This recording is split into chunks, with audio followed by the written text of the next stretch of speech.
चाष काम जार केते सुख ताहार ए उक्तिटी एबे भूल प्रमाणित हेबारे लागिছে। आवश्यक वर्षा अभाव चाषी रुआ बेउसा करि न पारी असुविधारे अछंती। धान तली बुढ़ा हेबाकु बसलाणी। किछि दिन मध्यरे भल वर्षा न हेले उत्पादन मध्य प्रभावित होई पारे।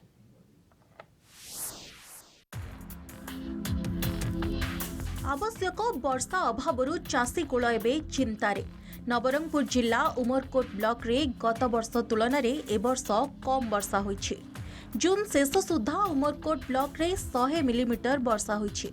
सेही भले भास्केल डैम रो जो दुईटी केनाल बाहरी ताहा 4250 हेक्टर जमी को पानी जोगाई पारिबो बोली करा जायथिबा आकलन मिछ प्रमाणित होईछि।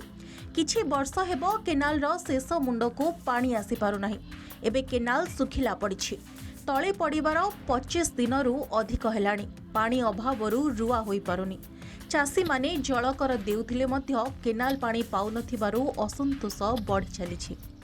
जो तली चाषी भाई माने पकाई एवं बड़ हो जाइए रोपिला टाइम हो जाइए किंतु वर्षा न हवा जोगुरु से तली बड़ हो जाउची।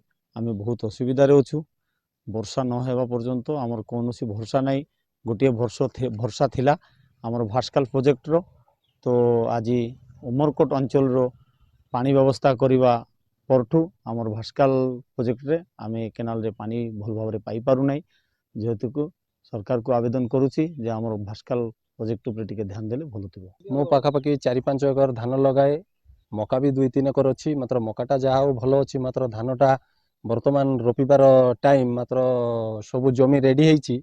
मात्र आम किसी एवं जाए वर्षा अनेक बसुची। मात्र जमी भी जहाँ टिके टिके पानी आसुची मात्र ताइरे जमीर माने जमीरे टिके भी पानी नहीं। और केनाल रो जहाँ अवस्था केनाल तो वर्तमान आमर आड़े पानी आसु नहीं। मात्र जलकर पाई सरकार आमको ये करुची। मात्र आम कौठू दबू ए वर्ष तो जहाँ एवं आमर जो धान पलार अवस्था वर्तमान पाखापाखि 20 दिन 18-20 दिन हो जाइए। कार 25 दिन कार 30 दिन भी हो जाइए। मात्र आम लगे पारुनु। वर्तमान जो परिस्थिति अच्छे आमर वर्षा जदि न हबो आमर तो बिल्कुल रुआ हो पारिबनी। कारण आमे जो केनाल रो भरोसा रे आमे सब चाष करूछु सब आमर धान जमी। जदि आमे एबे न रोइबो आमर पला सब नष्ट हो जिवो। काहेकि पलार बयस सब हो सारलाणी 20 रु 22 दिन वर्तमान हो सारी। 10 दिन भितर जदि वर्षा न हबो आमे से तळी जाको आउ रोई पारिबो नाही। वर्षा अभाव डैम रे एबे 6% पानी रही। भल वर्षा हेले दुईटी केनाल रे पानी छड़ा जिवो। डैम पानी उमरकोट पौरांचल लोक माने पीवा पानी भावे व्यवहार करुछंती। डैम जलस्तर कमी जाइछि। केनाल रे पानी छाड़ी पारुनु। आग लोकों को पीवा पानी जोगाई दिया जिवो। उपरिस्थ अधिकारी को डैम रो अवस्था विषय रे अवगत करिछु। 60 वर्ष पूर्वरो डैम रो परिसीमा जहा थिला आज ताहा नाही। एहार पुनरुद्धार करागले अधिक पारिकच्छित रहिबो। चाषी और साधारण लोके उपकृत होई परिबे बोली कहिसेंती भास्केल डैम सहकारी चंत्री।